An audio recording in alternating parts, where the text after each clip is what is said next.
EPH Journal Watch, issue number 7, January 2026.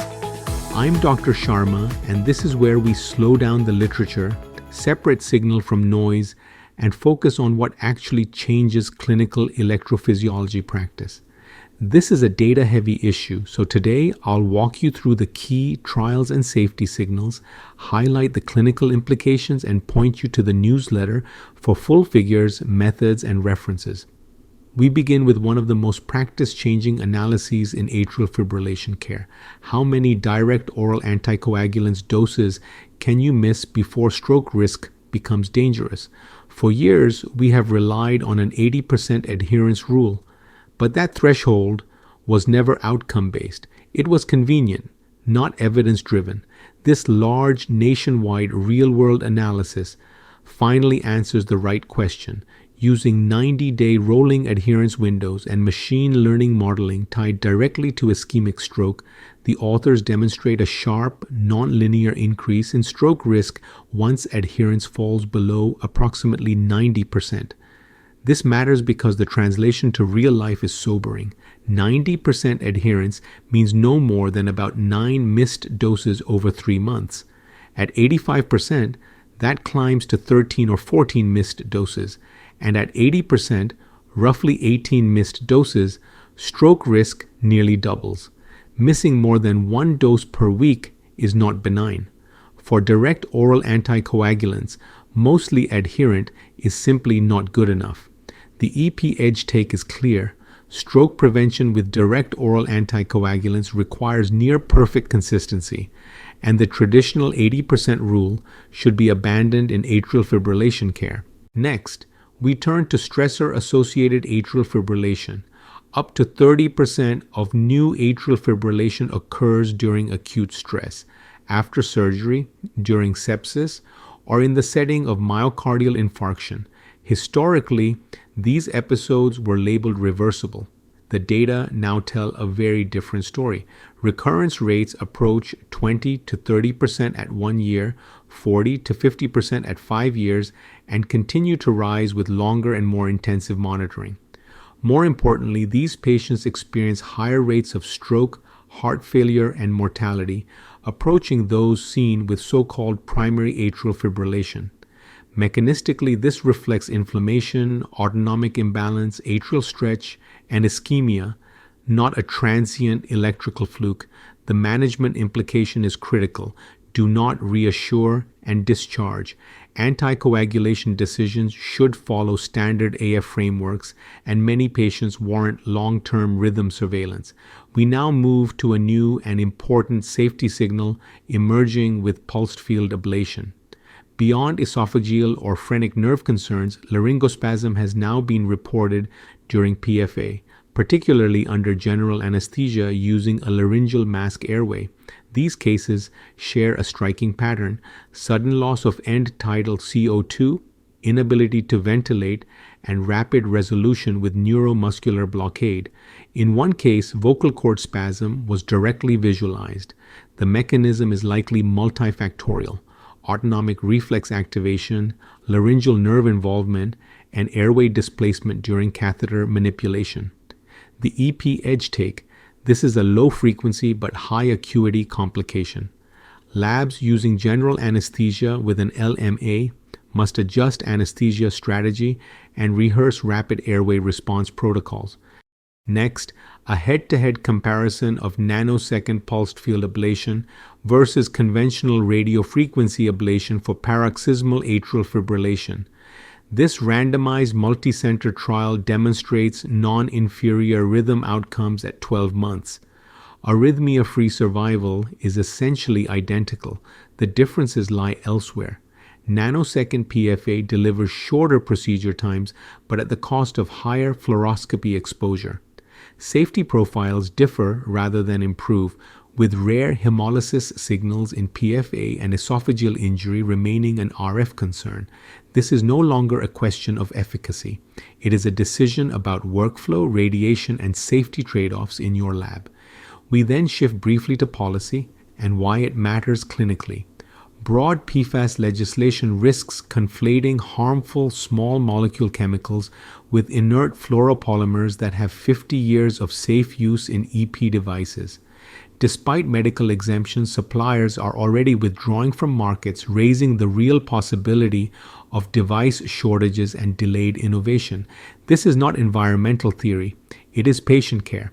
Electrophysiologists must advocate for science-based regulation that preserves access to life-saving technology. We now look at premature ventricular contractions and heart failure risk. In long-term community cohorts, PVC location, not burden, drives incident heart failure. Left ventricular and epicardial PVCs carry markedly higher risk, while right ventricular outflow tract PVCs are not independently associated with heart failure. Risk stratification must include not only how many PVCs, but also where are they coming from. We now turn to the European Consensus Statement on Cardiac Implantable Electronic Device Upgrades and Downgrades, and the randomized trials that truly support its strongest recommendations. This document marks a major shift in device management philosophy. It moves us away from a passive, generator-driven approach and toward proactive screening for patients who may benefit from upgrade or downgrade well before battery depletion. The consensus is also very explicit about risk. Upgrade procedures are not benign. Compared with de novo implants, they carry a 2 to 3-fold higher complication rate, and approximately 25% of patients have clinically significant venous obstruction at the time of revision. Because of this, the document strongly recommends deliberate pre-procedural planning. Contrast venography prior to skin incision is advised to avoid futile pocket dissections and unexpected procedural failure. This represents a clear departure from the traditional open the pocket and see mentality. The strongest randomized evidence supporting device upgrades comes from the Budapest CRT upgrade trial.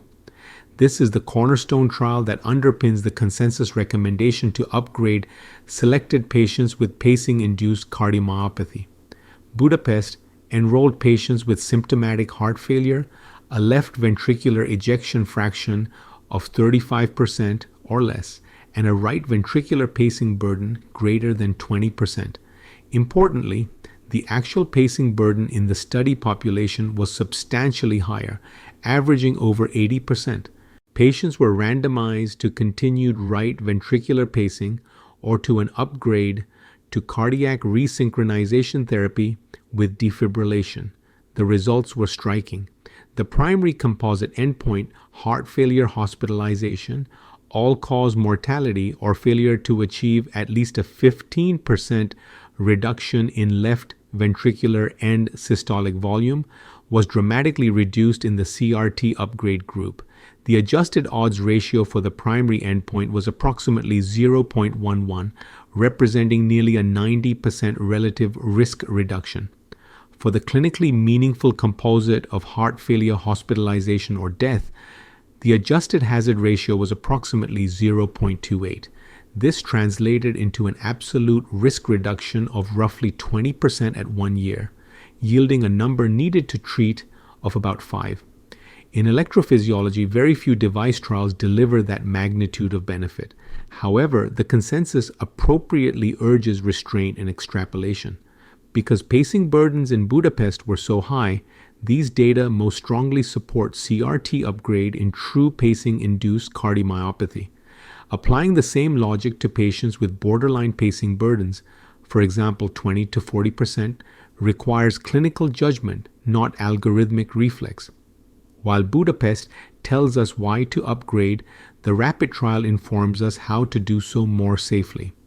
RAPID was a large randomized trial evaluating the use of an antibiotic envelope during cardiac device procedures. Importantly, it included a high-risk population, patients undergoing revisions, replacements, and upgrades. The trial demonstrated a 40% relative reduction in major device infections with use of the antibiotic envelope, corresponding to a hazard ratio of approximately 0.60. A critical nuance emphasized in the consensus is cost effectiveness.